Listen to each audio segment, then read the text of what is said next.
Welcome back. When you're looking at a mind-blowing game world or watching an AI get trained, have you ever stopped to wonder what's actually happening inside your GPU?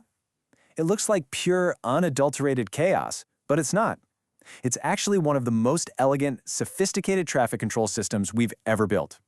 So today, let's pop the hood and see how it all works.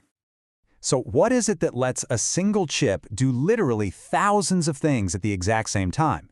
It's not just about cramming more silicon in there, it's about genius-level coordination. The secret sauce is a system that works just like a master traffic controller, one that's been perfected for decades. And honestly, that's the absolute best way to picture it. Think about the craziest, busiest highway system you can possibly imagine, but one where nothing ever crashes and traffic just flows with almost perfect, beautiful efficiency. That's pretty much what's happening with data inside your GPU, millions of times a second. Okay, so to really get our heads around this, let's map our traffic analogy directly onto the actual parts of the GPU. All right, check this out. The highway itself, those are the GPU's execution cores, the pavement where all the math actually happens. The cars driving on that highway are the individual instructions. Things like add these two numbers or fetch the color of this pixel.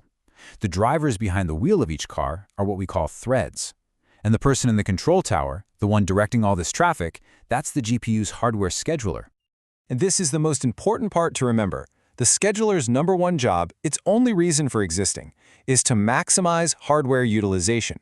An empty lane on this digital highway is a total waste of power and potential. The goal is to make sure every single execution core is busy, doing work, on every single clock cycle, no exceptions. Now, things get even smarter. To make all this manageable, the controller doesn't deal with individual cars one by one. That would be insane. Instead, it groups them into these perfectly synchronized platoons. In the world of GPUs, we call this platoon a warp. Think of it as a block of 32 or maybe 64 cars that are all locked together. They have to execute the exact same instruction at the exact same moment. And just a quick heads up on the lingo here, NVIDIA calls this platoon a warp. AMD calls it a wavefront. You know what? Don't get hung up on the names. They are the exact same concept, functionally identical, just different branding. So let's just quickly recap our traffic controller's to-do list. Number 1, maximize highway use. Keep those cores busy. Number 2, hide delays. If a platoon has to wait for something, make that wait completely invisible to the rest of the system. And number 3, maximize the total flow of cars, what we'd call throughput, to get as much work done as possible. So, what does this look like when everything is going perfectly? Let's follow one of these instruction platoons, one of these warps, on its journey through the system. It all starts when the controller gets its destination, which means it fetches the next instruction from the program's memory. Then, it forms the platoon, bundling up all the right threads into a warp. Now, here's the most critical step. The scheduler checks to see if the road ahead is clear. Is all the data that this warp needs ready to go right now? If the answer is yes, the controller gives the green light, and that warp is sent out onto the highway to get its job done. And right here, this is the magic trick. This is latency hiding.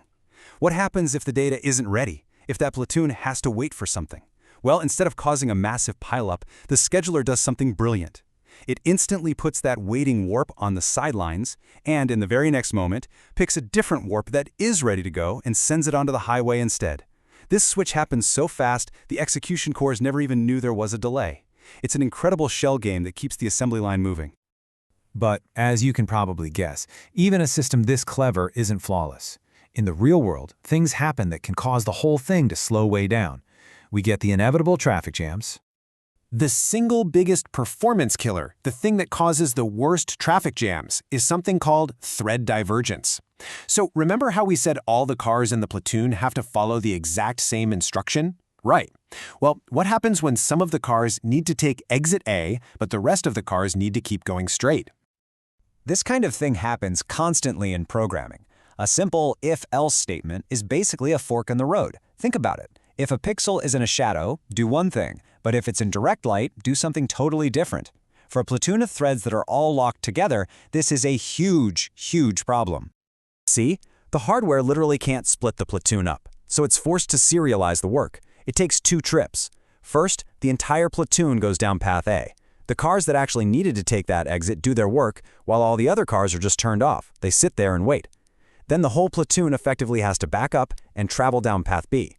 Now the second group of cars does its work while the first group waits. You're basically taking 2 trips when you should only have to take 1, and that can literally cut your performance in half right there. And divergence isn't the only kind of jam. Another big one is register pressure. Think of registers like the little staging area, the parking spots right at the on-ramp to the highway. If you don't have enough parking spots to hold all the platoons that are ready to go, the scheduler just has fewer options to choose from when it needs to swap, and that makes stalls way more likely. And then, of course, there's memory bandwidth. That's like the main fuel line delivering data to the entire highway system. If that line gets clogged or is just too slow, it doesn't matter how fast your cars are. Eventually, everything just grinds to a halt.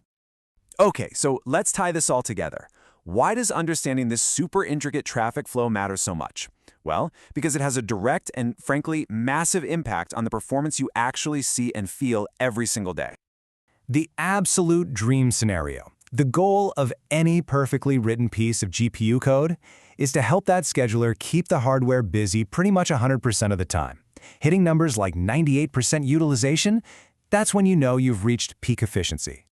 And the difference it makes is, well, it's night and day. When that highway is full and traffic is flowing smoothly, when you have high utilization, you get that buttery smooth 120 frames per second in your games. But the second you start hitting traffic jams like thread divergence, your utilization tanks. The cores just sit there, idle, and your performance falls right off a cliff, down to a choppy, unplayable mess. And this is where programmers come into the picture. If the scheduler is the traffic controller in the tower, then programmers are the ones who design the GPS routes for every single car. They can write code that creates a beautiful, straight superhighway, or they can create a tangled mess of a city grid with endless forks and stop signs. Good GPU programmers, they know all the tricks to plan a better route.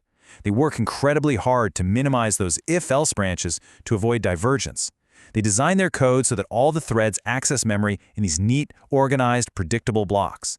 And they are super careful about how many resources each thread uses so they don't run out of those precious parking spots. At the end of the day, all of this incredible, mind-bending complexity, the schedulers, the warps, the latency hiding, it all serves one single purpose: to keep the hardware busy. A GPU that's sitting around waiting is a GPU that's wasting its potential. A busy GPU is a fast GPU, period.